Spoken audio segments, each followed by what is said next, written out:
Қайырлы күн достар, қалдарыңыз қалай? Бүгін сіздермен өте дәмді чечевичный суп дайындайтын боламыз. Менімен бірге болғандарыңызға рахмет. Сіздермен Әйгерім Шынтемірқызы. Видеоны міндетті түрде соңына дейін қараңыздар. Міндетті түрде менің каналыма тіркеліп, подписаться батамасын басып, лайк, коммент қалдыруды ұмытпаңыздар. Супқа керекті рецепттер. Ең бірінші, етті аламыз. Кез келген ет жарай береді. Мендегі қой еті. Жақсылап турап аламыз. Өздеріңізге қалай ыңғайлы, солай тураймыз.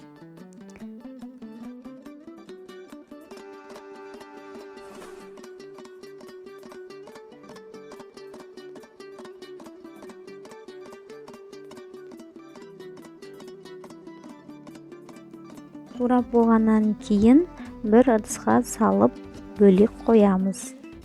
Ал одан кейін біз картопты турап шығамыз. Картопты қатты үлкен емес, орташа турауымыз керек. Видеодағыдай етіп. Оны да бөлек ыдысқа салып қоямыз. Одан кейін сәбізімізді тураймыз. Сәбізді қатты үлкен емес, орташа тураймыз. Егер қатты үлкен болса, сәбізіміздің пісуі кеш болуы мүмкін. Ал одан кейін пиязды тураймыз. Пиязды жұқа етіп турағандарыңыз жөн. Ал енді қазанға майымызды құйып, үстіне май қызғаннан кейін етті салып, жақсылап қуырып аламыз. Үстіне пиязды және сәбізді бірге салып, жақсылап қуырамыз. Осылай пияз өлгеннен кейін үстіне тұзды және томатты саламыз. Үстіне су құямыз. Қақпағын жауып, су қайнағанша қатты отта қоямыз. Ал біз оған дейін біздің чечевицамызды және күрішімізді дайындаймыз. Чечевицаға ыстық суды құйып, бетін жауып, бөлек қоямыз. Одан кейін күрішімізді тазалап жуып, оның да ыстық су құйып, бетін жауып, бөлек қоямыз.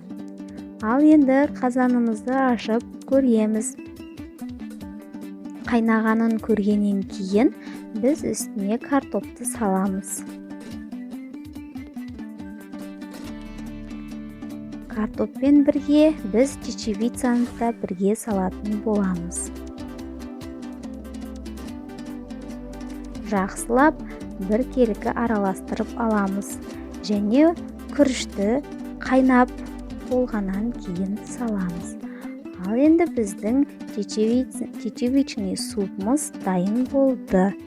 Мінекей қараңыздар, түсі де, дәмі де өте ерекше болады. Міндетті түрде жасап көріңіздер.